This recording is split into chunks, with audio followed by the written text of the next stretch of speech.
We're the Con Guys, and this is the Con Guy Show, coming to you straight from the nerdy heart of Hollywood, California. Hey, this is Jim with theconguy.com. She's been here with theconguy.com. Katie here, aka the Con Girl. Zordon did not want 5 teenagers with attitude. My name is Derek Sam. I'm Danae Sams, and that's my brother. We are your home for news, opinions, and interviews from the world of Comic-Cons and fandoms. Your ultimate insiders for all things con. Hey, welcome everybody to the Con Guy Show.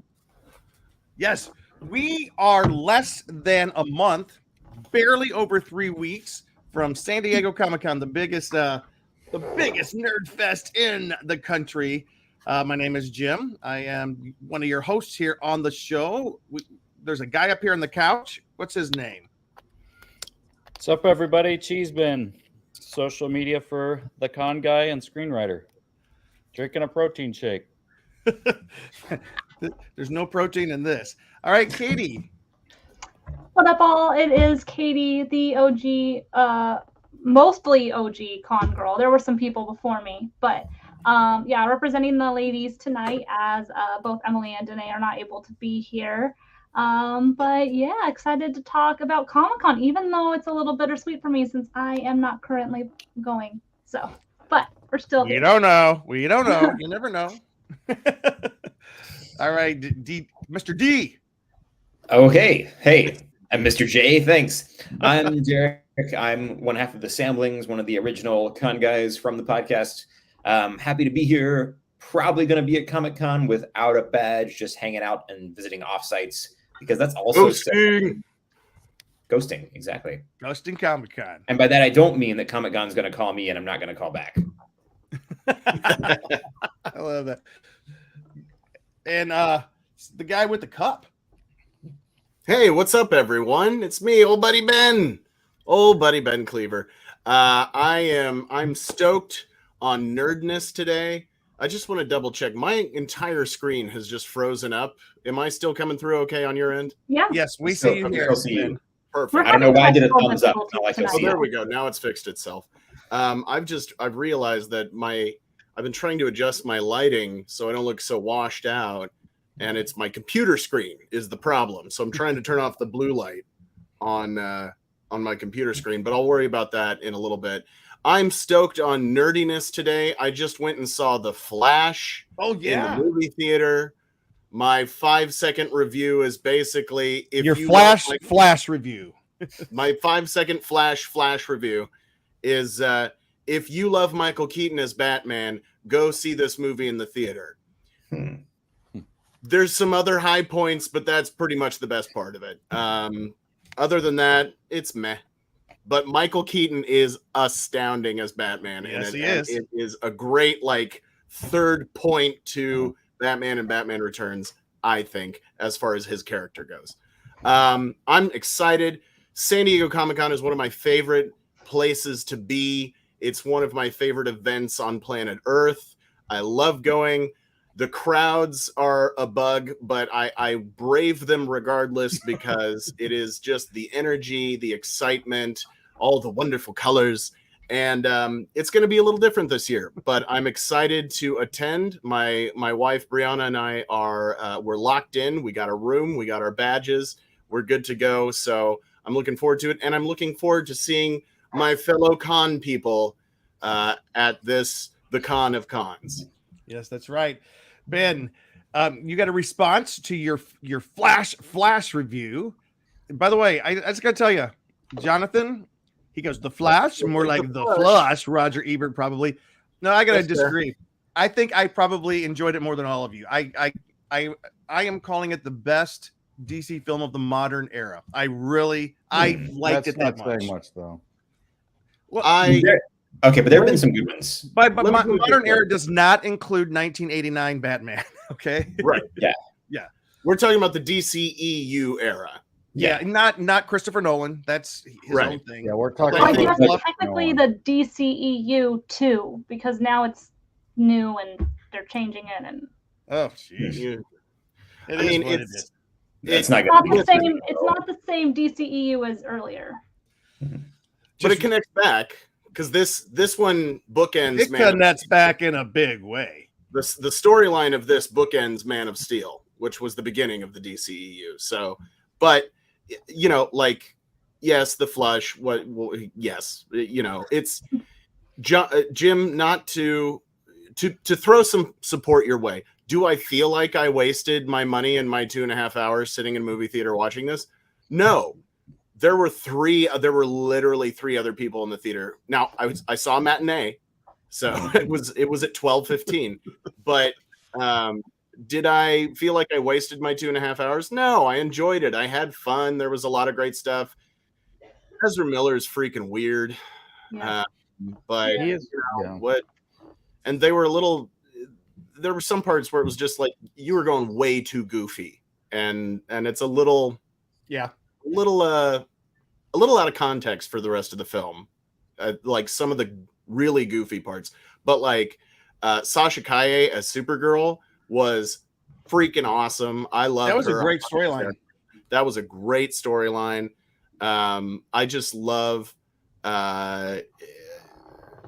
I just loved Michael Keaton as Batman, and I thought this was a great kind of tie up for his, three movie story arc, so to speak.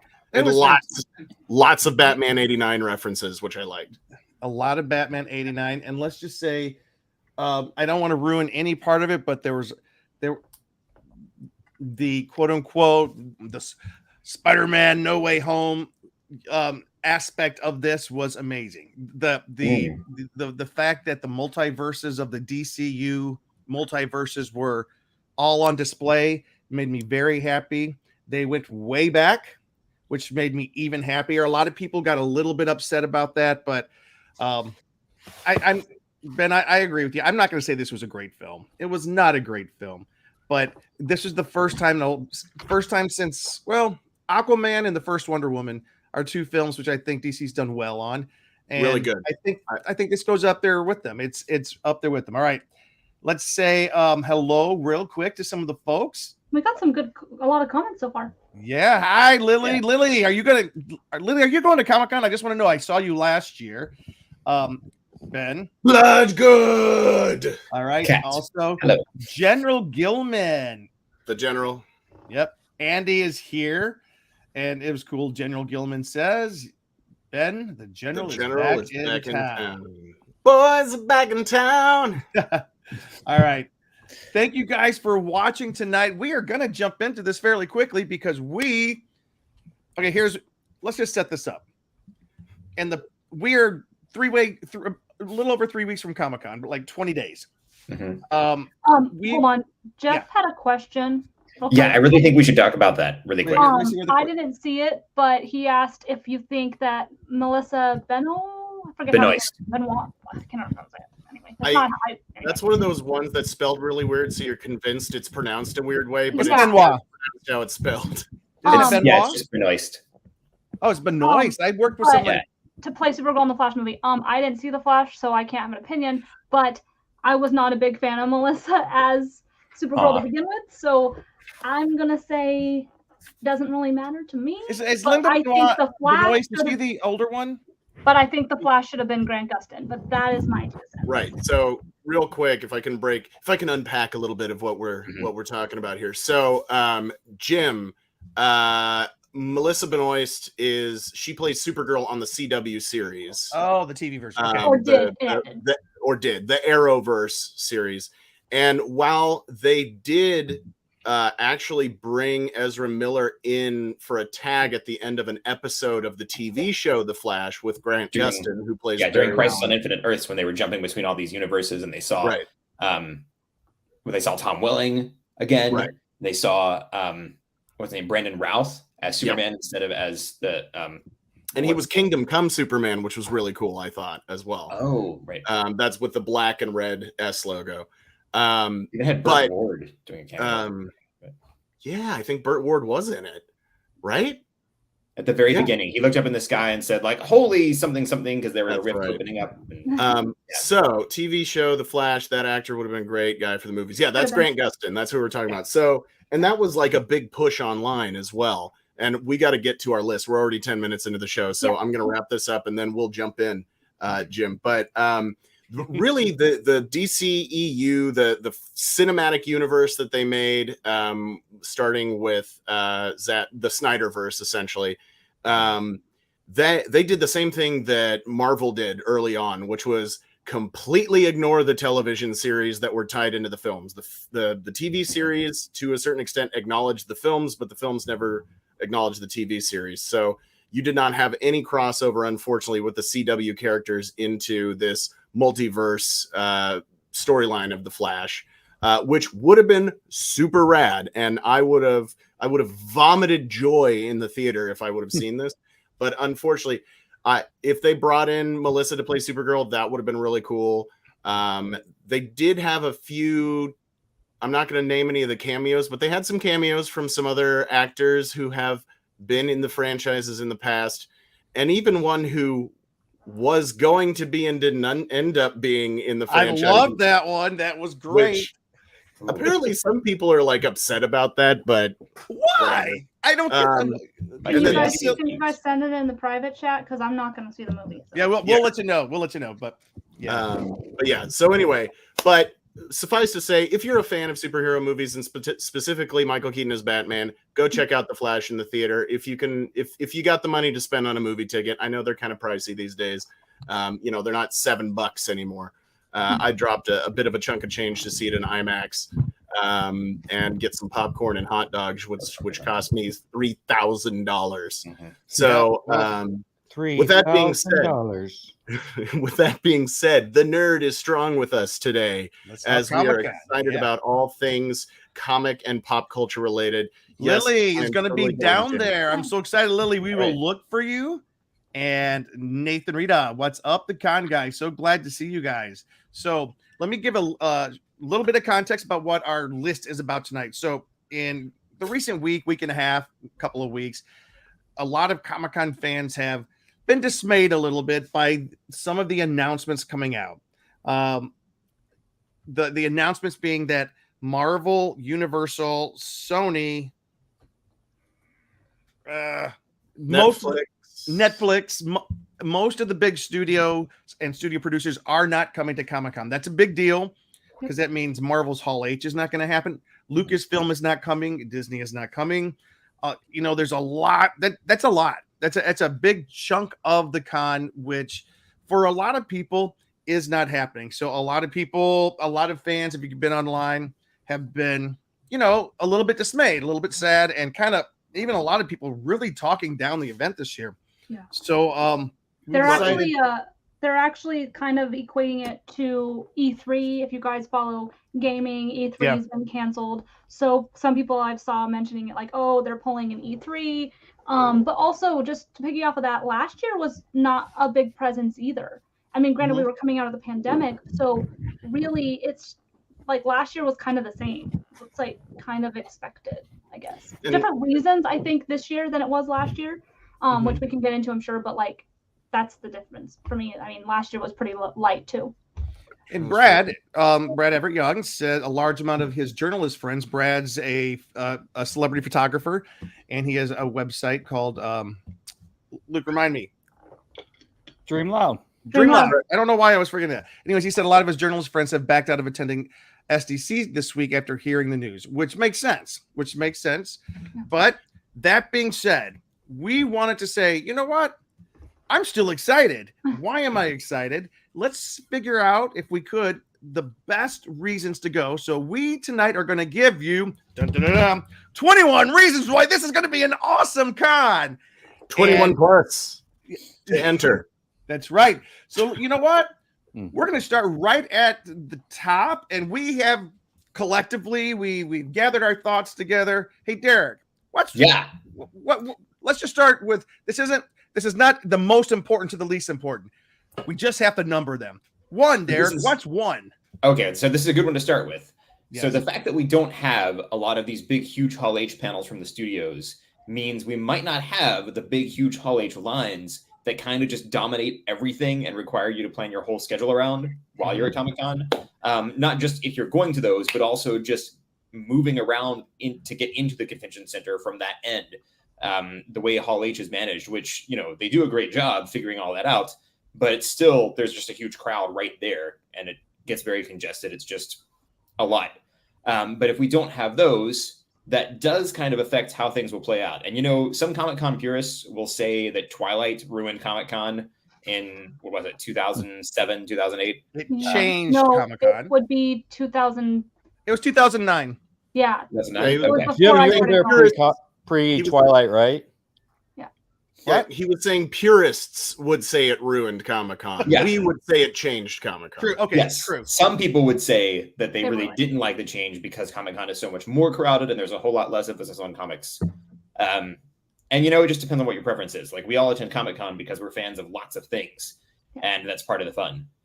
But with this might create kind of a shift in focus, and we'll talk about some of the other things that might get more of a focus if we don't have these giant Hall H panels from all the studios. You know, we used to always get Warner Brothers doing a big, huge one where they would preview all of their upcoming movies. Marvel would do, you know, one or two big ones. And with that shift, it'll be interesting to see how the crowd gets spread out. Maybe some of the panels that are usually smaller might get more attendance. Maybe the offsites will get a little more. It's really hard to say. Maybe it'll actually be easier to get into Hall H for the panels that are there. It'll be interesting to see how that shifts things, you know? Yeah. And Brad's got a good point here. He goes, Warner Brothers, they scaled back their big floor setup last year. So maybe this gives them a green light to up their game and be kind of king of the hill, king of the hall, king of the convention floor. Funko took over the extra floor space last year. That's a real good point. And Katie, I know that you and Derek, I remember like back in the day when I first met you guys would camp out in Hall for the Hall H line all night long. I know that for me personally, I have become less and less of a Hall H person because I have seen how I don't want to say ruins my Comic-Con experience, but it dominates it. Like if you know, it takes just over, change, for it sure. affects everything that I do. And so this is a change that I'm probably not so sad about. Katie, what were you going to say? Yeah, like it does take out a large chunk of your day, your time. It takes so much extra planning because you have to kind of like see how long the line is to kind of know if I should get in line now. And sometimes you're like, I want to get food, I want to get sleep, I want to do all these things. And it really takes out a lot of a chunk of your options and time. I think it was fun. Like, I do not regret camping out for the Doctor Who 50th anniversary panel, like at all. That was probably the most worth it of all of the panels that I saw in Hall H. Agreed.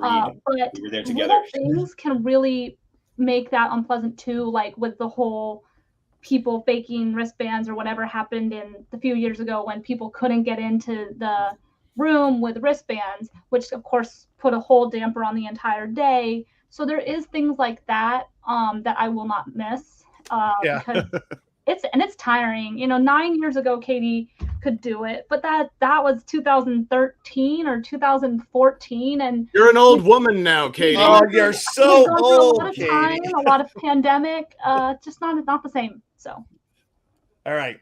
We did, and we probably won't spend as much time on every number, but because the Hall H situation with everybody skipping out is one of the biggest things that everybody's talking about, I think it is wise and prudent for us to talk about how that is going to affect the rest of the con. All right. So Ben, that being said, real number two. quick, let me do a quick transition here because let me allow for those of our followers, our listeners, our watchers who aren't in the know. We here at the Con Guy, as it says in our opening title, you know, we are involved in the entertainment industry. We're writers, we're actors, we're filmmakers, TV. You know, we do it all, and or we do a little bit of it all. I think is a better way to say that, but.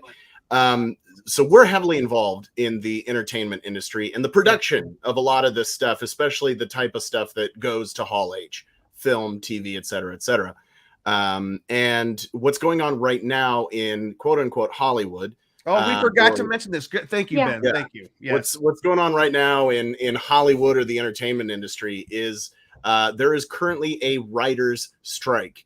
And the Writers Guild of America, or the WGA, has called a strike because of issues with the payout system from the major studios, Warner Brothers, Sony, Netflix, et cetera, et cetera, et cetera, all the big players in the game. There's just issues with how they're being paid for their work, how much they're being paid for their work, how much work they do compared to how much they get paid for it. And that's one of the things I think, as just an average person watching something, you don't really think about who wrote this. You just see the actors on the screen, or maybe you might think about the director, the person who, made the whole thing happen, so to speak, or at least the visual aspect of it. The writers are extremely important because they give us the words to say. Yep. They create the stories that we watch and we're entertained by. And there are a lot of issues on both sides with discrepancies on the work put in and the pay received, and who wants to do what between the actual writers, who are union members, and the studios. And so the writers' contract ended. They negotiated a new contract. They didn't like what the studios were offering, so they said, we're not going to work. So that means nothing is being written right now.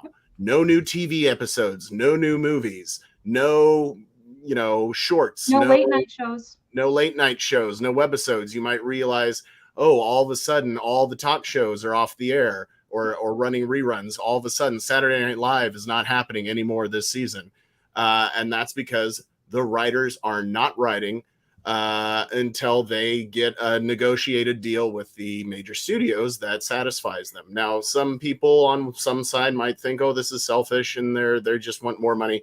Wait, Steph, I gotta stop you right there. For the full disclosure, no, let's go back to all five of us. Full disclosure, Jim and Luke here are members. We are members of the Writers Guild. And for people who think that we're just being, and we were not allowed to vote on the authorization for the strike this year. I just want you guys to know that we were not allowed to vote because we're brand new members. But in years past, I have had that thought, Ben, like, those bunch of writers, they're just making all the. Let me tell you, what we're talking about this year is kind of important. Using AI, artificial intelligence, to write scripts is something that the writers are trying to make sure the studios don't start doing, because that would be the end of the writing profession as we know it. So that's a biggie. There's some other things. It would be the end of quality entertainment, I think. Yeah, I agree. It's plagiarism. What's that? Yeah, and it's plagiarism. Yeah. Yeah. It really is. It's stealing other people's works to make your work. So that's one of the big issues, the big sticking issues. Another one is the streaming. Streaming is changing the way everything's being done, and the writers don't really have a contract for streaming like they should. Because way back when streaming first started, they were like, okay, well, we'll deal with this next time. Well, this is next time. This is next time, and streaming will be the major source of delivery of stuff to us, of entertainment to us in the future. So it needs to be worked out. All right, Ben. Well, and you have to think about that streaming is taking over now. Anything that you watch online, even if it's Paramount, ABC, NBC, CBS, Fox, Disney, anything that's exclusively on, for example, Disney Plus, it's a new Disney Plus series, that doesn't count under a TV contract. That counts under a streaming contract, which is not negotiated for how streaming is now. It's negotiated for how streaming was a decade ago, which was web series and Vine videos, Right. So the writers are in business, you're going to try to get the most you can for the least amount of money. So the studios are like, we don't have to pay you this much because of this contract, and it's streaming. So the writers are trying to get their fair share and paid for their work, for the work that they put in. Right. That being said, so that's a big reason why a lot of these major studios aren't bringing stuff. They don't have a lot of new stuff to show. They're not working on anything currently, or filming anything. A lot of films, and particularly TV shows, absolutely, but even a lot of films just stopped production. In fact, because Ryan Reynolds is a WGA member, they're filming Deadpool 3 right now. He is not allowed. They already have the script. The script has been bought and paid for. I heard this. The script has been bought and paid for. Ryan Reynolds currently is not allowed to improvise anything during filming of Deadpool 3 because that would be considered writing new material. Yeah. And he is technically on strike as a writer. He can act as an actor right now. And also, as a side note, I'm a member of SAG-AFTRA, which is in 2012 they merged the Screen Actors Guild and the American Federation of Television and Radio Artists, which is SAG-AFTRA. That's the actors union. We are currently negotiating our new contract, and in the next week or two, we'll decide if we're going to strike. Yeah, I was gonna say, so it's not just writers potentially that. So if the Screen Actors Guild or the SAG-AFTRA were to strike as well, you couldn't have any actors come participate in any panels because they would have to be paid or provided for their appearance under a SAG contract. So they wouldn't be able to go to any panels either. So I think particularly pertaining to anything that's currently under production. Yeah. If you were in a movie 20 years ago and you're having a panel, you can go do that. Like that's fine. But if you're in something that's currently in production, you're contracted to do media, for example, panels at a comic book convention, you would be barred from doing that if SAG strikes. We don't know if we're going to strike it. The thing is, it's specifically the rules are, though, SAG actors cannot promote current projects. SAG actors can show up and talk about projects that have already been done like years past. Like if they're talking about something they used to work on a long time ago. Right. Like Power Rangers. We'll talk about that in a second. And also, example. Ben, what's interesting, Deadline is reporting, actors, the SAG has authorized a strike. So they are ready to go on strike. They're hoping to get word by June 30th whether or not they'll go on strike. I think June 30th is when they figure out whether or not they're going to. Yeah. So I voted on that. I've been a SAG member or SAG-AFTRA member for 11 years. So I voted on that. We voted to give our representatives the authority to strike if they can't reach a deal. The union voted 97% in favor of authorizing a strike if we need it. And I think part of that has to do with the fact that the writers are on strike now. So there's a level of solidarity there as well. The one thing that's cool though about their contract, SAG actors, their strike authorization doesn't really affect them. They have a 30-day grace period. So if they so choose, they can still show up, possibly. So I don't know how that's going to work. So that's 30 days after June 30th. So they might be able to come, but you know what? I have a feeling most of them, a lot of them probably won't show up in solidarity with the writers, and the writers are still on strike. Well, we are 28 minutes in, and we've only we do got to get going here. So I think we're losing. I'll go into the next one. That was just to give some context as to why San Diego Comic-Con is going to be one more thing. I do have to say one more thing about that. Deadline is saying that sources inside the studios have said that if things change on the labor front, that means the strikes, there's still a chance of plans changing and making last minute appearances for some actors. So in other words, there are actors who have scheduled to come down right now. They can't say they're coming down, but if things change at the last second, they're still coming. So we can't say, all right, we're going to zoom through. All right, Ben, if that happens. Number 2, we're going to zoom through. So, guys, my first San Diego Comic-Con was in 2012. This was after the big explosion of 2008, 2009. I know we mentioned Twilight was part of that, but I think when Iron Man hit theaters in 2008, that was when San Diego Comic-Con really started its blossoming into the pop culture juggernaut that it is now. That being said, I've talked to people who've been like, I've been going to San Diego Comic-Con for over 30 years, that people say, I remember when you used to be able to go down on Friday afternoon, walk up to the box office at the convention center, buy a ticket that day and walk in. And that's because it was the comic book expo.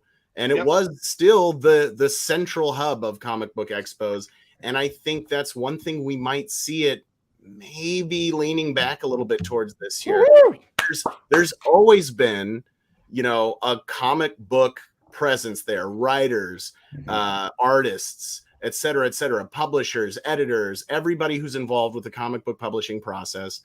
And this year, because there will likely be a lack of the huge film and television studio productions and their presence, we might see a lot more focus on the comic book creation aspect of it, including people like friends of the show, and I like to think maybe a personal friend of mine, David Boer, who has written 60 billion comic books. And he is the hottest comic book writer out there right now.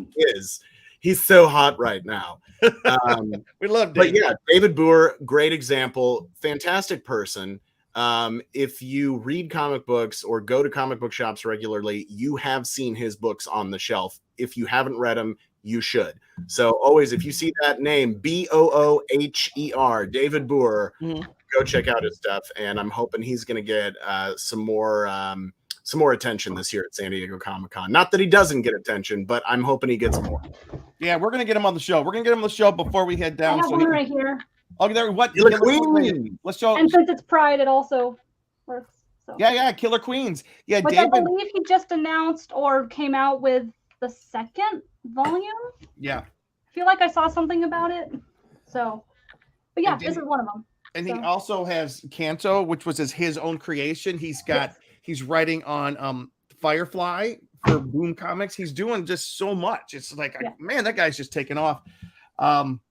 So real quick, I'm going to do number 3 for us, and it's talks about this. We're talking about the actors, that and Brad said, because Brad, he hangs out with them a lot. He goes, that said, I think more actors will show up than the convention than expected. They've scaled back big premieres a bit lately, but actors are still showing up because they want to work when it's all over. But here's where they can still show up to the parties and network, and they'll be there. So one of the parties at Comic-Con. Parties at Comic-Con. I'm going to tell you, number 3. We're not necessarily talking about the parties right at this point. That was the worst, Jim. That was the worst transition. Parties. Let me tell you what. This has nothing to do with parties. No, what's so strange is because I put this list when we were putting this list together. It used to be there, and now it's not. It's moved to our other section. But anyways, offsites. A number of offsites are in the works. We do know that. We don't know what they are yet, but there's a number of offsites in the works and I hear that some of the studios that will not be able to have panels this year are working with some of the major offsite promoters to do some offsites. They haven't been announced yet. Some of them have been. Some of them have been announced, and we're going to talk about those in just a second. I know I'm going to throw it over to the other guys to talk about some of these offsites coming up, but offsites, guys, we will be having offsites. We will be having parties, so that part is not done. All right. Ben, there's actually a cool panel that might be happening that's not really being affected by the writer's strike. What is that? Doctor Who, or Whom, if you're correct. So it's last year, Doctor Who didn't really have a panel, I don't think, at San Diego Comic-Con. They did have a presence on the convention floor, but this is going to be the 60th anniversary of Doctor Who. So we're expecting that something's going to happen now. They are across the pond. Yep. And so they're even though the Writers Guild and SAG-AFTRA are worldwide networks, they may not be under the same restrictions as a lot of the local organizations as well. And all we have so far online is like whisperings and like Russell T Davies hinting at something at San Diego Comic-Con. We don't have anything solid yet. So we're looking forward to seeing what they're going to bring, because come on, baby. It's the 60th anniversary of Doctor Who. It's San Diego Comic-Con International. It's the granddaddy of them all. You got to be there. Yep. All right. Speaking of anniversary, speaking of offsites, Luke Cheeseman on the couch, number 6. What's happening? Well, did we skip number 3 talking about the animation having a boost? We did, because Jim gave the worst introduction ever to number 4. So you know what? Let's go back to number 3. But just backtracking, something me and Jim have done a lot, and Derek for sure, and Katie, like we enjoy a lot of these animation panels in the Indigo Ballroom over there in the Hilton, which have just been a lot of fun. You get like the most like animated panels that you can see. It's just a lot of fun. But we have here that we think animation may be a major draw again. Yep. Did they announce they're coming back? They have not. They have not 'Cause announced. last year was the first year in all the time I've been at Comic-Con, I think, that Adult Swim did not have their activation out front. Yep, the big carnival on the lawn. It's called. Yeah. It's called Adult Swim on the Green. Yeah, and last year they did not have it, so that's why I was curious. Yeah, they scaled back last year, but they still brought 4 panels. And so the thinking this year, because I'm not, although I'm a member of SAG and Andy did say, Ben, thank you for explaining the writer strike and the SAG stuff. I fully stand with you guys. Thank you, Andy. Andy. Hopefully we'll see you there. Animation writers, is that a different contract or is that the same contract? Like that Technically, they're still under WGA, but with animation, it's done so far in advance. I think anything that they do, it's pretty much canned already. So, and there are different rules about how they get paid and how things are credited. Yeah, because it's complicated. But things like the Lego Batman movie versus the Lego movie, that there were different rules in that because the Lego movie had a live action sequence, whereas Lego Batman movie was fully animated. So when that went to like different people getting credit, getting paid and stuff, it's like a lot of that is processed differently for a live action movie versus animation. I'll defer to him on all that because I don't know anything about that. So like Luke said, it looks like animation might be making a major presence this year. Smiling Friends, Primal, Aqua Teen Force, all these, Rick and Morty. Although Aqua Teen Hunger Force, get it right, Jim. Wait, what did you say? Aqua Hunger Force. That's not right. Hunger Force. I said Aqua Hunger Force eats the teens or something like that. So Rick and Morty, maybe, but there's been some drama on and shakeups there, so we'll see. All right. Luke, you were about to tell us about an offsite, number 6. Yeah, number 6 is Jurassic Park 30th anniversary activation. I don't know a whole lot about it. I'm trying to look this up, but it looks like, they'll have some of the Jurassic Park gates, some dinosaurs. Jeff Goldblum will already be in town with his band, so there's a chance maybe he'll pop by. Yeah, but I'm sure there'll be a lot of little things, or hopefully some giveaways and stuff like that. By the way, if you ever get the chance to see Jeff Goldblum play with his jazz quintet, it's incredible. I highly recommend it. We went. It also includes trivia. Nice. Well, I was just gonna say we went and saw him up in Hollywood a few years ago, pre-pandemic. He was playing at a little like jazz club, and they took an intermission. The rest of the band went to the bar and just started drinking. And Jeff Goldblum, stood up there and took pictures with every single person at the show who wanted to take a picture with him. Just was like, I don't know if you'd want to get a picture with me, but if you want to, that's just go ahead and line up over here. And he stood there until every single person in line had taken a picture with him. Just class act all the way. But anyway, I've heard he does that at all the shows too. I just want to ask Brad, were you at Comic-Con 24 years ago when you were 10 years old? Please let us know. All right, Katie, number 7. So number 7 is another offsite that happens I'm pretty sure every year. It's been there most years that I've been at Comic-Con, and I went. This would have been either 9 or 10. I don't know. I can't keep track anymore. I think this would have been year 9 because of the pandemic, but. Is Dragon Ball Z always has a big presence at the back of the Marriott Marquis. I believe it's the Marriott Marquis, right? Yes, you're correct. They always have a big, huge setup with photo ops, other gatherings. They've done like a couple years ago, a few years pre-pandemic, they had I think it's the American voice of it was either Goku or Vegeta. Please don't get mad at me. I do not watch Dragon Ball Z. We're not going to get mad at you. They had like the world record for the largest Kamehameha. So like there's other things that they do, and he led it. Last year, because of Crunchyroll acquiring Funimation, Crunchyroll had a huge presence at San Diego Comic-Con last year and had a concert at the Rowdy Shell or Ravy Shell. I don't know how you say it. The band's still up behind the convention center. Yeah, they have the huge shell outside the convention center, right on the water. It's a beautiful venue, and they did it with the orchestra as promotion for the upcoming one that they were going to have, which I think happened this last year.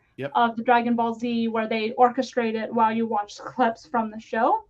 And I did go to that. That was a really cool event, and I got a synopsis of all of Dragon Ball Z. So, but if you like Dragon Ball Z, there is always usually fairly long lines at this activation. So it's definitely one of those things that you want to look up for and kind of plan your day around, because usually there's giveaways, and those giveaways are pretty like limited and coveted. So definitely worth, if you are a big Dragon Ball fan, definitely check that out.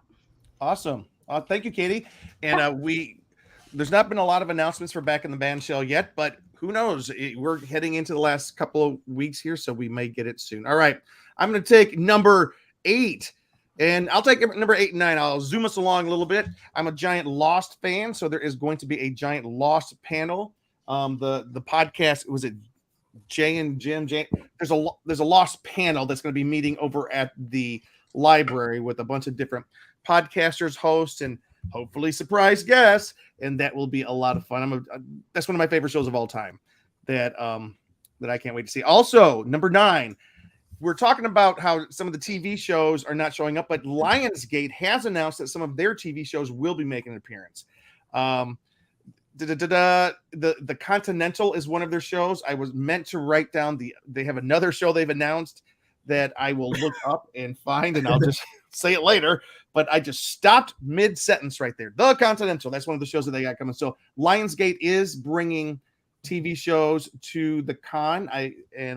Hopefully they'll be able to get around some of the rules there. Katie, there's another big one that if you could fill us in on, number 10.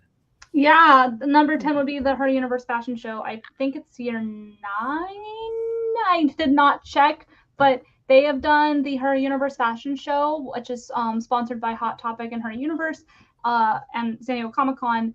Every year it takes place at the Hilton. I want to say it's the Hilton. Well, I think it was Marriott last year. Wasn't it? It might be Marriott. It's one of the hotels. I'm sorry, y'all. My I think it's the Marriott. I think it's the Marriott. Yeah. So they have this huge fashion show where during the submission era time, they let people who are designers, people who are cosplayers, people who make clothes submit designs. There's always a theme. This year's theme is all about Disney 100. So this is the first year where the all of the looks that were submitted had to fall into the Disney franchise. So it could be Disney, Marvel, Star Wars, but they weren't allowed to do anything outside of that. As in past years, there was a little bit more flexibility. But this year it is completely in celebration of the Disney 100 celebration. And then they have beautiful couture fashion. This is people who spend hundreds of hours developing new technology in fashion to make nerd couture is what they call it. It is hosted by Ashley Eckstein.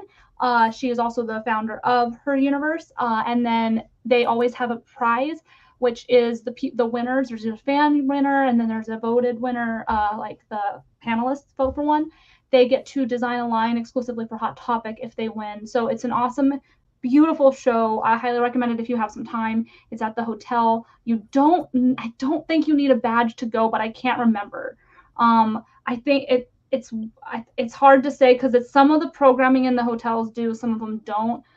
You probably do need a badge, but it's been. I think you do need it for the Marriott events. Yeah. Yeah. So, but it's usually 8 o'clock on Friday. I want to say it's like 7 or 8 o'clock on Friday usually. But it's a really fun show, especially if you're really into looking at fashion and looking at what people can think of, the things that people design. There's been lighting effects, glow in the dark, 3D printing, all sorts of stuff. It's a really fantastic show. And last year you got a swag bag when you went, so it was pretty cool. All right, it's a mainstay of Comic-Con, and we're just glad that they're back. All right, Derek, number 11. My computer froze and I can't read it anymore, and I don't remember which one this is. Number Ben, if you can grab number 11 for us. Number 11. Wait, is this the one of smaller panels? Because I really want to talk about that. All right, go ahead, Derek, number 11. Okay, yeah, I'm sorry, Ben. Thank you. No, you're good.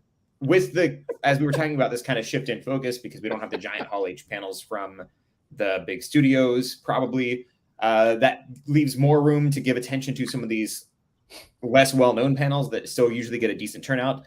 Among those, Starship Smackdown, which is always a fun one. You just have a bunch of starships from various franchises, and you're voting on which ones you think would win in a battle. Kind of picking out your favorites. Another one that I've gone to a couple times and really enjoyed is Klingon Lifestyles. It's it's like community theater almost, because these group of people cosplay as Klingons and they write an original play each time. And I have been studying, brushing up on my Klingon on Duolingo lately. So of course you have. Of course, come on. I'm So- behind Listen, on if they mine. have an option for it, why wouldn't you? Like, I know, right? Yeah, Biyaj. if you're Derek, of course. You understand. Anyway, so those are the things that I get excited about, which means they'll probably get a little more attention this year. Which, when those independent, smaller panels get more attention, it's more likely that they can keep coming back. That's one thing they said at the Klingon Lifestyles panel when I went before, that they said, you know, when you, if you send an email or do any kind of reviews online about the panels and mention the little panels like that you really enjoyed, it helps them when they try to come back again later. Jim's on a little panel. I am on a little panel. Yeah, small little panels. It used to be called full-time creative career and a part-time schedule. Now it is called, I'm zooming. It is called, it's right here. It is called, it's not that. I don't know what it is. Here it is. It's not that. It's Called Success in Creativity, making the best of your resources. It's basically the same thing, but a lot more talking about how using your resources to maximize your time in your creative field, especially if you have full-time endeavors that require your attention. Yeah. Thank you, Luke. You should get a tattoo of that. I know it's kind of a hard panel to say. Thank you, Luke. Hey, Ben, they're number 12. You should just get a tattoo that says "Thank you, Luke." Yeah, that would be a good one. So Especially one thing I losing a want to bet. say really quick, I always, at every convention I go to, they're doing Klingon lifestyles, and I always want to go, and I always end up having something else going on that I can't go. And so this year, I want to go to Klingon lifestyles, and to that I say kapla. There you go. Translate. That being said, to change gears completely, snoochie boochies, mother suckers. Kevin Smith, the great New Jerseyan, New Jersey, whatever somebody is, whatever somebody from New Jersey is called. He's American. Quick, this is the happy hour, and I made my cocktail a little stronger than I intended. So this is gonna get real fun real quick. Cheers, if Ben. you're a fan of the Askewniverse, the View Askewniverse, which is the series of Kevin Smith films and like Clerks, Chasing Amy, Mallrats, Dogma, Jay and Silent Bob Strike Back, Jay and Silent Bob Reboot, Clerks 2, Clerks 3, etc., etc. Great film franchise, by the way. The famous restaurant from the film series, Moobies, which has had a pop-up all over the country, including here in Los Angeles. And if you want to go over to that hashtag show's YouTube page and dig through all the videos, you can see my personal review of the Moobies pop-up restaurant. They're going to be having a Moobies pop-up takeover in San Diego for San Diego Comic-Con. So if you want to go pay way... Beg pardon? I said I love it. Oh, yes. I was going to it. say, so if you want to pay way too much for a pretty decent cheeseburger, but pay for it because it is themed like your favorite fictitious restaurant, I would highly encourage you to go check it out, because they do have merch. They do have DVDs, Blu-rays, T-shirts, all kinds of stuff for sale that you can buy from the Moobies pop-up. And it's just a fun environment if you love the Kevin Smith films, which I do, and so I'll probably be showing up. Awesome. And thank you for whoever was typing. So I said that Lionsgate was bringing TV shows. I knew they were bringing Continental, which is from the world of John Wick. Also, they're bringing Ghosts, the CBS comedy, which is an awesome show. I love Ghosts. Yeah, and they're bringing the Stars wrestling-themed drama Heels. So those are the three shows that Lionsgate has announced they are bringing. That's the Stephen Amell show, right? Oh, I think so, yes. I think you're right, yeah. All right. With Alexander Ludwig and Stephen Amell, I think, right? Brad will tell us in 5 seconds. All the people that Katie has a crush on. All right. We got a big announcement for number 13. Lucky 13 for us, Cheeseman. Why don't you tell us what this is? Here is one of our favorite reasons why we think you're going to have an awesome time at San Diego Comic-Con this year. We are kicking it off with a bang once again. So I keep getting the 30th anniversary stuff. So what better 30th anniversary for us to celebrate than the official Power Rangers 30th anniversary celebration. Yes. Moderated by our own Ben here. Woo! Thursday, kicking off at 6:45 p.m. to 7:45 p.m. Wait. Sorry. We're not allowed to give the time. Oh, we aren't. Yeah, we have to wait till San Diego Comic-Con gives the time. Oh, Okay. Fix it in post. That's roughly the time, but maybe not the time. But we are still finalizing things and the room. 13 and all o'clock. that. Yeah. 13 o'clock. Exactly. I think we're one of the only people that still follow those guidelines, but we will do it. Yeah. But right now we have Dwayne Cameron coming back. We had him there last year. He's from Dino Thunder and Wait, can we show your graphic, Luke? Yeah, go ahead. You can All right. take it Here off. we go, guys. This is awesome. Much better looking there. Yep. Look at that panel of we don't have any chicks on the panel. Well, there's a question mark. We have which is Luke does have somebody lined up. We're trying to work out. Just to let you know, this requires hours and hours and hours of crazy logistics to get all this lined up. We got to get the signings lined up. We got to get the badges lined up, and so there's a lot of stuff that's going on here. So Luke, tell us who we got here. Well, we got Patrick David from Power Rangers in Space, Roger Velasco from Power Rangers in Space and Power Rangers Turbo. We got Brennan Mejia from Dino Charge, and I think there's also Super Dino Charge. There's a couple of them that they did.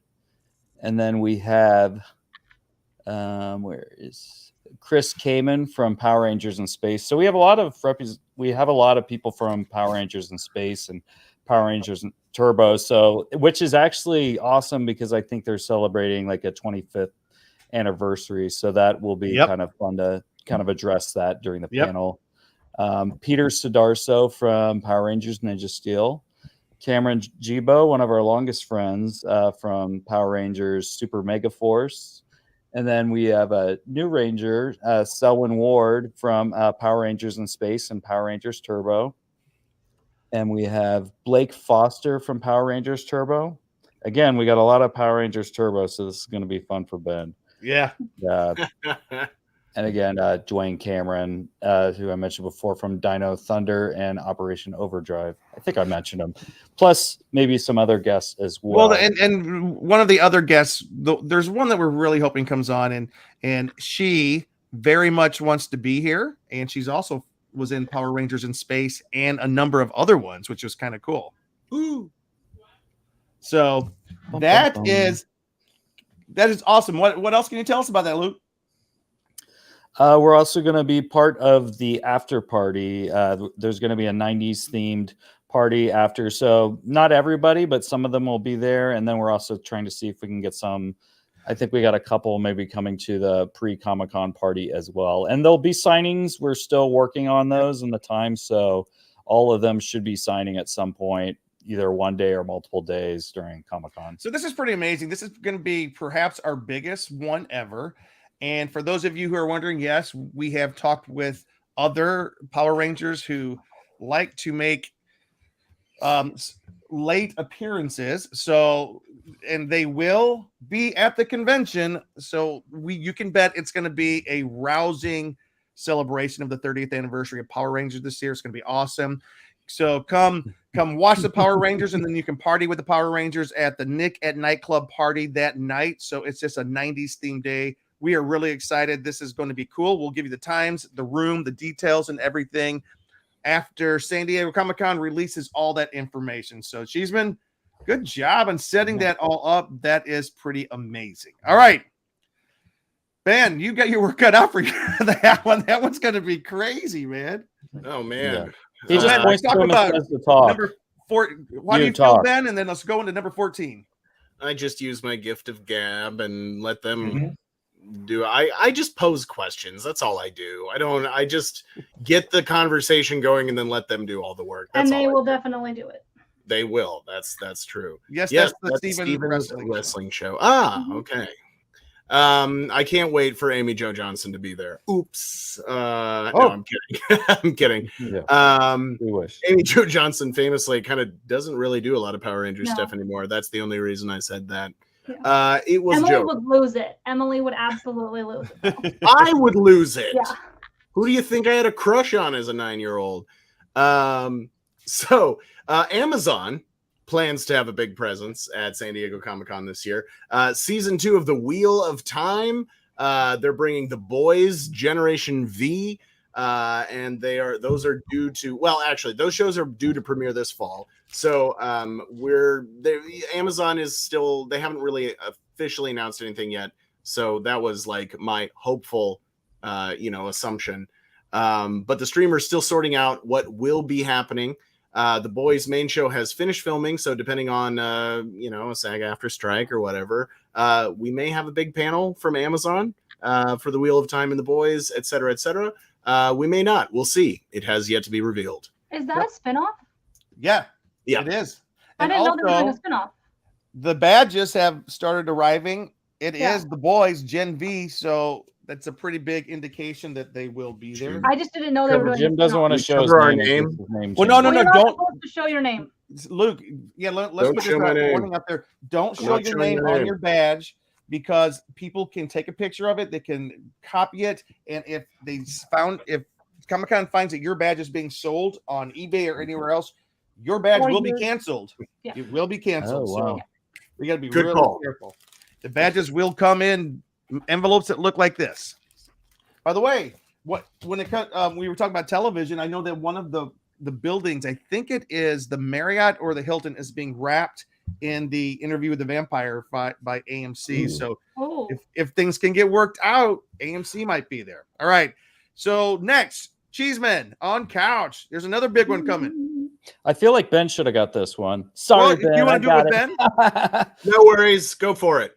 Yeah, so Paramount Pictures expects to hold a panel for the animated feature Teenage Mutant Ninja Turtles Mutant Mayhem. Awesome. But its streamer Paramount Plus has not committed panels yet for Star Trek, but new Teenage Mutant Ninja Turtles. This looks really cool. Like, I mean, the animation, the actors. Yeah.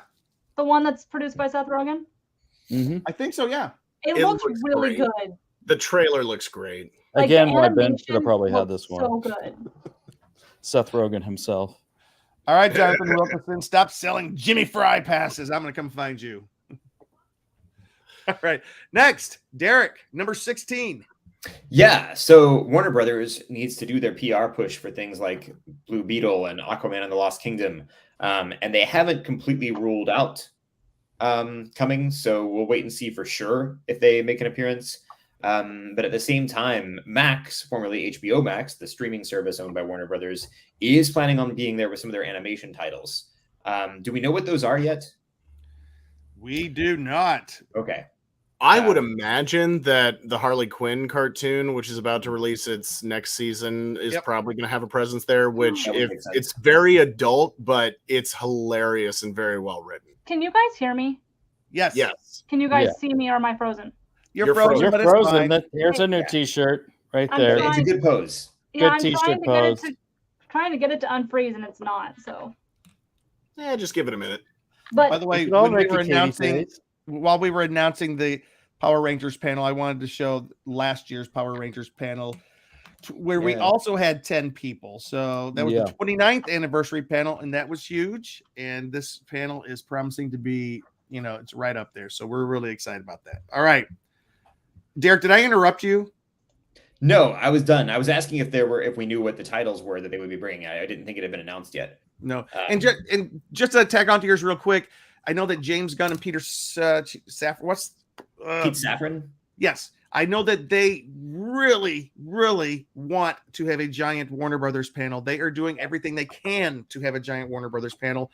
So I have a feeling this is one of those panels we're fingers crossed. It's one of the few studios that has not yet dropped out. They are still trying to have a panel, and we will see what happens June 30th. We'll see. We probably won't know until the announcement comes out from San Diego Comic-Con on July 5th is when they start announcing their panels. All right, Cheeseman, I think you have the next one. All right. According to Deadline, there will be a Sonic the Hedgehog restaurant opening. We should talk about our buddy Josh Miller. Go get him. I'm pulling a Biden right now, or I'm reading the parentheses. Oh, come on. Get him on the reading the list. You're not just reading the list. What are you talking about? Go get him. Go get. Let's Get get I'm Josh also Miller on on the Sonic show. the Yeah. Hedgehog. Yeah, do it. It's so I assume this is the more current Sonic the Hedgehog that they're doing the restaurant of. Yeah. The one that Josh Miller just wrote he and his writing partner just wrote the 2 movies that have become big hits. That's cool. Which has, Knuckles in it, Sonic Tails, all that stuff. So They're it's gonna be working on fun. the 3rd right now, BT Dubs. Yep. Good. Aren't they also doing a spin-off called Knuckles? I have no idea. I I haven't think heard there's a that, but that would spin-off. be They're cool. actually, I think. I'm not really sure about that. Maybe All it's right. just rumored. Derek, there's something cool here you might want to talk about. Number Yes. 18. So WB 100, that's celebrating 100th anniversary. They're doing a Looney Tunes and Harry Potter mashup. So you've got all the Looney Tunes characters Looney Tunes dressed as Harry Potter characters, which I kind of love. I always loved Looney Tunes back in the day, and I really love Harry Potter now and have for a long time. That's cool. And I will say, so often over the years, it felt like Warner Brothers didn't capitalize on their nostalgia well enough. And sometimes, every now and then, they'll bring out some clever stuff with Looney Tunes, like they're tapping into that a little better. And they can do it. If Disney can do that with Mickey Mouse, Warner Brothers should be able to do that with Bugs Bunny. Yep. And it's Hold for up. Hold up. I think. Are they saying that Daffy Duck would be in Gryffindor? Wait, let me look. I couldn't Give me a tell. It's break. too small here. Give me a break. Look at that. But the colors You're look right. red and yellow. Daffy would totally be a Slytherin. He would absolutely be a Slytherin. I get Porky Pig as Hufflepuff. That totally works. I think Absolutely. Tweety Bird would be a Slytherin, to be honest. True. Yeah. All right. All right. Jim. Does anyone want to take number 19 that's not me? I can take it. What is it? You got to be able to talk about Universal. I'll take it. Monsters. Okay, I'll I take it mean, real you quick. wore I a think shirt just for this topic. No, number 19. Number 19. Jim, I I wrote think you talk 19 about for 19 number and 20. 20. So Oh, 19. okay, my bad. Have you guys heard about Cozy TV? It's kind of like a new a TV station that's all about the nostalgic shows from like the 80s, 90s, and probably early 2000s. It's the Last new year Nick they at Night is what it is. It's the new Nick at Night. Yeah, that's exactly what it is. And remember last year that they brought this this pop-up. It was Third Rock from the Sun. They had you could go out and take pictures with the card. They even French Kiss. French Stewart. Oh, Yes. French Stewart. French Stewart showed up, to take, to talk to people at the event. So it was very cool. This year, they are celebrating the 30th anniversary of Roseanne at San Diego Comic-Con. I know that half our audience and half the audience, there's political undertones to this whole thing. Let's think about 90s Roseanne. We're celebrating 90s Roseanne at San Diego Comic-Con this year. Before Twitter. Lanford Lunchbox, the popular diner from the series, was introduced in the very first season in 92 to 93. And it's the place where Roseanne and her sister Jackie worked as waitresses. Fans will receive Lunchbox merchandise, a chance to watch reenactments of classic episodes, which will be hilarious. Or of Lanford Days and the classic episode. And based on the video, that there was a promotional video that came out. Maybe we'll find it and put it on the website. The space looks to be taking over an entire parking lot with lots of seats, activations, and carnival type games throughout. That's going to be very cool. So we'll have more information about that. That's going to, I think they've located the parking lot. They think it's going to be like an intersection of E Street and something else. Aren't you glad I let you know that? All right. I'm wearing this shirt because number 20 on our list, Universal Monsters glow-in-the-dark creature from the Black Lagoon scale figure from NECA. It's the debut of Universal's 1954 film, The Creature from the Black Lagoon, or the debut of this film. Took audiences deep into the Amazon. This 7-inch scale con exclusive. I love that's an exclusive to the con. It depicts the mysterious and terrifying creature in extraordinary details. It's going to have a cool window box, but it's going to be glow in the dark. I think, hanging on my wall, the version that's not glow in the dark. But of course, there we go. I got to get the glow in the dark one. So when we're talking about 21 reasons why San Diego Comic-Con is going to be great, because I'm going to be standing in line for this creature from the Black Lagoon exclusive. All right, cool. Hey, Katie, Katie, number 21 is actually pretty cool. I mean, let's get me off the screen here, folks. There we go. Stop. All right, Katie. Oh, wait, Katie. Katie, Oh, you're muted. Sound. You're muted, Katie. Katie. No, we don't have sound. Did you Wait, she'll do it. We'll work this out. Testing. We'll go to Jim till we have Katie. What? We'll just look at Jim till we hear Katie's No, this voice. is terrible. By the way, Can you guys hear me now? yes, There there's we go. Katie. Yes. Sorry, when I reset my camera, I did not change the audio. No worries. Okay, anyway, I'm back. I called you. I said rude because, you guys didn't want to show me even though I was talking. But anyway, so for this Comic-Con, it is also the return of Funko Fun Days. If you guys are a collector or in the Funko Circle, you're aware that it is a big deal at San Diego Comic-Con. It is back. It is at a new location this year. It is at the Ratty Shell. Shell. I don't know how to say that. So if I am saying it wrong, someone please tell me. But that's going to be where it's at. It'll be outdoors. So I'm very curious to see how that will be. But it's probably going to be kind of cool and be nice to be out in the fresh air because it is a really nice venue and it's like right on the water. It's really pretty. It does get a little windy because it is on the water. I will tell you guys that from when going to the concert last year. So I would definitely wear layers if you're going to be there because if it's after dark, it will get cold. But not cold, but cool. Tickets are sold out, as they always sell out very quickly. So unfortunately, they are no longer available to get tickets, but it's still, you'll hear it, you'll see it, I'm sure you'll hear it if it's going to be over there. Yep. They obviously give out their Funko Fun Days boxes. You can buy them as well. So it's a big thing. They have a whole bunch of surprises that they do. They have exclusives, they have activities, they have giveaways, they have contests, they have all sorts of things. So go on the Funko blog if you guys want more information about that. Funko is very good about putting that information on their blog. Of course, you can also find it on San Diego Comic-Con stuff as well. But I always say with Funko, it's best to go to the blog because they are very thorough and very detailed with where to check in, what to do when you get there. Yep. Anything that you do at Comic-Con that is a bigger, whether it comes to off-sites, whether it comes to autographs, always look in depth on the Comic-Con website and on other blogs like that or us to see what the actual instructions are because you don't want to get there and not be prepared. Whether it's cosplaying, there's always a weapons policy, prop policy. You do not want to be told that you can't take a prop that you spent 300 hours or $100 plus making. Be told you can't take it into the venue. So always check. Yep. It's just like a lot of research. Comic-Con, if you guys haven't gotten this vibe from us in the past, it's very much something you have to research before you go. You can kind of do, like if you're new and it's overwhelming, take where the wind takes you. But it does require some research. So anyway. Thank you for that. So I'm not quite sober. I'm sorry, y'all. No, 21. That is 21. A long happy hour. It was a long happy hour, but real quick, for those who might want to have imbibed or for those who are a little bit older, we also have just a couple. This is just for those who are hanging on. What we call this 21 people. This is our over 21 list. This is our over 21 list. We only have 4 things on here. So for our over 20, so we've given you 21 things that are reasons that this year's Comic-Con is going to be great. Here's 4 more. This is our over 21 list. In other words, this is number 22. Get it?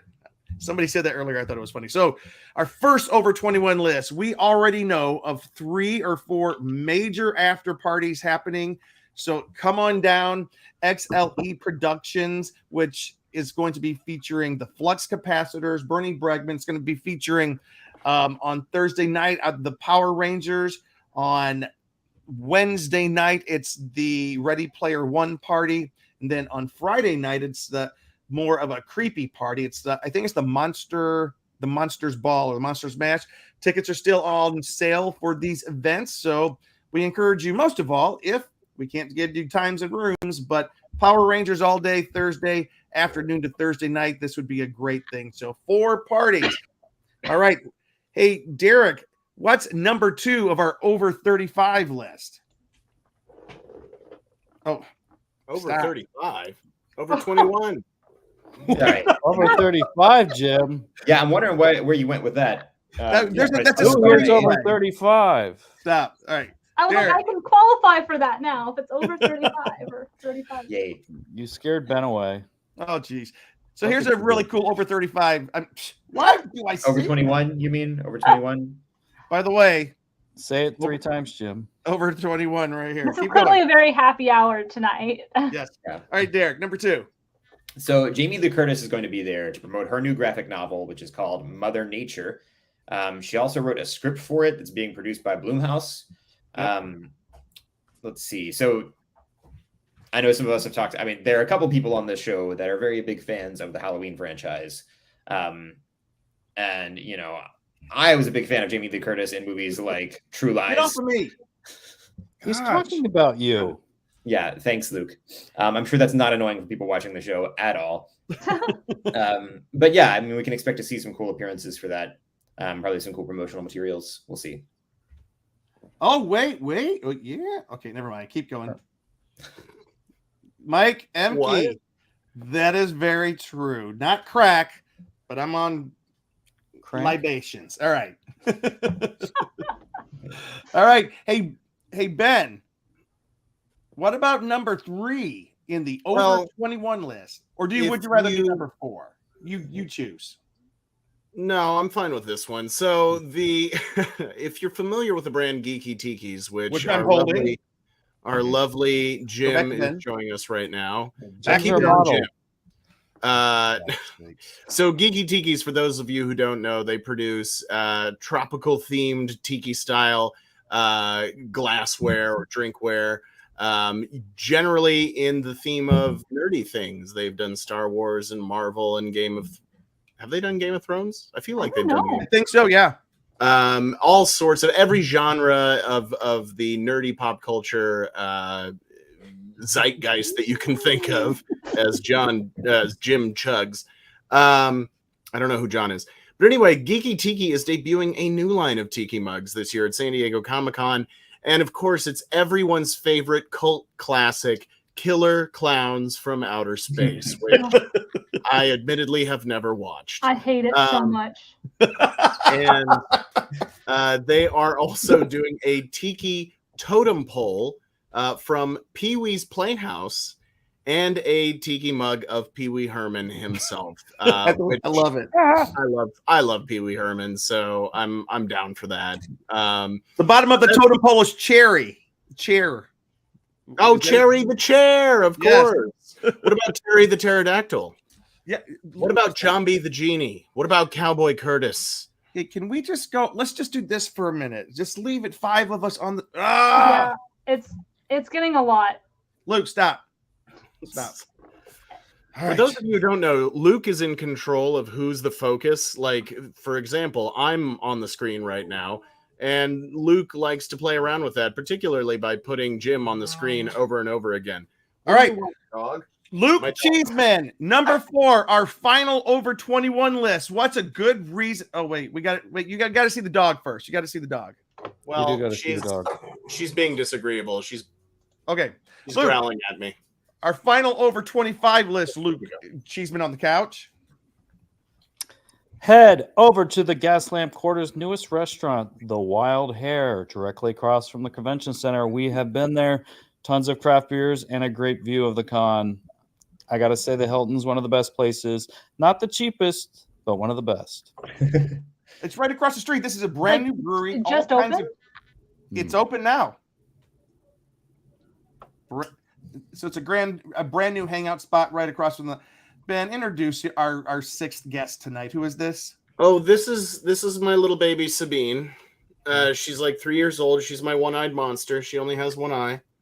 Her full name is Sabine Wren Wednesday Adams Cleaver. That's awesome. And, she hates everyone but me. As it should be. All right, John Bigglesworth. Hey, Luke Cheeseman, I haven't seen Jim in a hot minute. Can we get a close-up of him, please? That's great. All right. By the way, I want to remind everybody, Mike Emke, he is down in Florida. We are part of Mike Emke's We Be Geeks podcast network down in the Southeast. I love it. Mike's got a great bunch of podcasts down there. So it's Wookiee Radio, all kinds of stuff. So you guys should check that out. And let's Luke, for real, leave it like this for while we close out the show tonight, guys. That's our 21 reasons why. Luke, for real. Could you tell I was the younger brother? I mean, does this show that I was the younger brother? Yeah, just poking at people. Yes, but let's just. I haven't even been drinking. I know. Thank you, everybody, for tuning in this week. That's 21 reasons why San Diego Comic-Con. Yes. It's still going to be the best this year. Yeah. Mike says Ben needs to come back on Wookiee Radio. So I was going to mention that. I did guest on an episode of Wookiee Radio about a month or so ago. I want to say maybe 2 months. Nice. Great podcast, really fun. Just a bunch of people nerding out about what they love. So, you know, if you're the kind of person who likes to sit around and just shoot nerdy stuff back and forth with other nerds and really get into the nitty gritty of what you really think. Yeah. It's a great podcast. And I was honored and blessed to be a guest, and I would love to come back anytime. Sounds awesome. All right. All right. Let's all say our goodbyes for the evening, and we will let Ben take us out. I will start. Thank you, everybody, for tuning into the Con Guy Show tonight. Please follow us at theconguy.com on Twitter, the Con Guy on Instagram. And you can follow me on James D. Fry. I don't post a lot. Mainly, I post once a year on St. Patrick's Day. I'm kidding. I post. All right. Who else we got? Lucas. All right. Who's next? All right, I'll go. You can find me on Instagram and Twitter at Cheese on Couch. Oh, what? That's not me. You can find me on Instagram and Twitter at Cheese on Couch and on the conguy.com and, of course, at Comic-Con. Yep. And, of course, messing with Jim.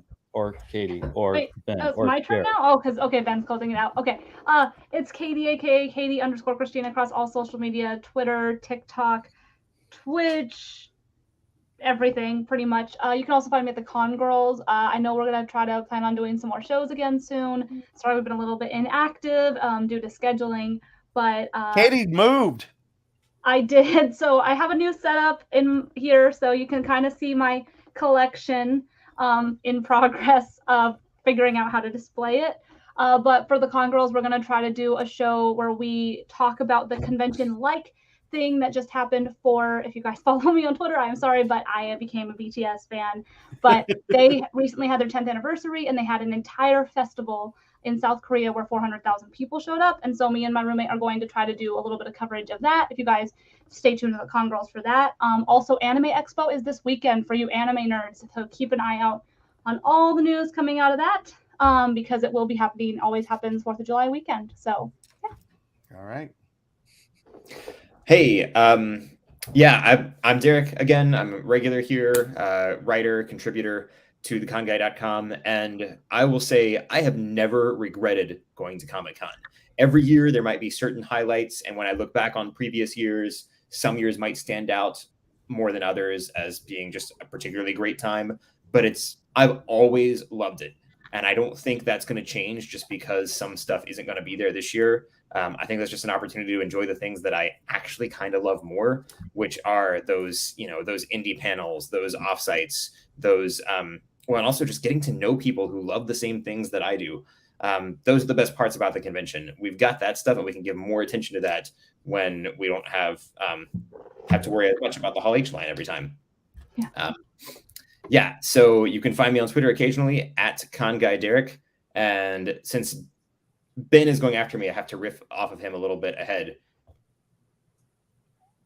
People are always asking me, why are you carrying around that can of Play-Doh, Derek? It's because whenever Derek's around, we're going to be flexible, nostalgic, maybe a little salty, but not toxic. Ben, I love that. Ben, before you go, I think we all need one. Before Ben, Katie, Brad wants to say happy birthday, everybody. Thank you. Katie, we just can't have a show without wishing you happy birthday. Happy birthday to you. Happy birthday to you. Happy birthday, happy birthday. Happy birthday to you. Birthday to you. And I think that shows up about as much as the Ryan dancing. Oh no. But Brad said one more comment. Did y'all mention the San Diego Comic-Con info list pre-party? We did not, but we need to do it. Next, it's Thursday, July 13th at Academy over in Hollywood, California. Jeff Gunn and the Infolist are hosting a pre-Comic-Con party for anybody in the Los Angeles area. It is an invitation-only party, but to get an invitation, all you got to do is get in touch with Jeff Gunn and request an invitation, or buy a ticket, basically. By invitation only, it's a ticketed event. You must have a ticket to get in, and you can't just show up. You must have the tickets ahead of time. They have to know how many to plan for. It's always a lot of fun. It is basically starting the Comic-Con event early, and you start up here in Los Angeles before you head down there. Thank you, Brad, for bringing that up and not letting us forget that. We'll have information on our website about how to go to the Infamous party. We might even be interviewing Jeff coming up. He said he'd be up for an interview with us, and we'll be there. Whoever can make it, we'll be going there because we will be there. We're going to be there, and some of the Power Rangers will be making appearances with us, so it's going to be a lot of fun. And Andy did just say that batches for Anime Expo just sold out. They usually do, but it's Everybody's wishing Katie happy birthday. So anyways, Ben, please take us out. All right. Well, thank you all so much for those of you that tuned in live to our podcast tonight, our live broadcast of the happy hour. We really appreciate you all. And thank you so much for just hanging in there with us. Our show's been on the, I was going to say the air, but that's not really what it is. Our show's been on the Ethernet cables for 7 years now, and we're still doing it, which means people still pay attention to us, which you can't say for, the majority of podcasts out there. I do want to say thank you to our host network, That Hashtag Show, and their sponsor, Neft Vodka, reminding you to please always drink responsibly. I haven't been doing that tonight, but I'm at home. So, like I said, I made my cocktail a little bit stronger than I intended to, and I'm only about halfway through, and I'm going to eat some pizza after this. Folks, thank you so much. My name is Ben Cleaver. You can find me on all social media at BENKLIEWER, or you can search the hashtag BK421. I always say I'm going to post more, and I always intend to. So we'll see if that works out. Mostly just Twitter, Instagram, and I'm trying to do some more TikTok, but I've only got like 2 things up there right now. Folks, this has been the Con Guy Happy Hour. Please visit us at theconguy.com, as well as our sister website, thescareguy.com. Check out the Con Kids podcast, the Con Girls. And check out all the stuff that we're putting out there. We're just as excited about all of this as you guys are. And thank you again for watching the show tonight. And as a reminder, people always ask me, Ben, why are you drinking out of that red cup? Well, it's because whenever Ben Cleaver shows up, it's always a party. Kapla! Yeah. Kapla. Later. Oh, not again. All right. Bye, guys. Thanks for listening to The Con Guy Show, the official program of theconguy.com. Find us on the Weeby Geeks Collective or anywhere you listen to podcasts. And now on sci-fi.radio, Saturdays at 4 o'clock Eastern, 1 o'clock Pacific, both AM and PM. That's 9 o'clock Greenwich. It's sci-fi for your Wi-Fi.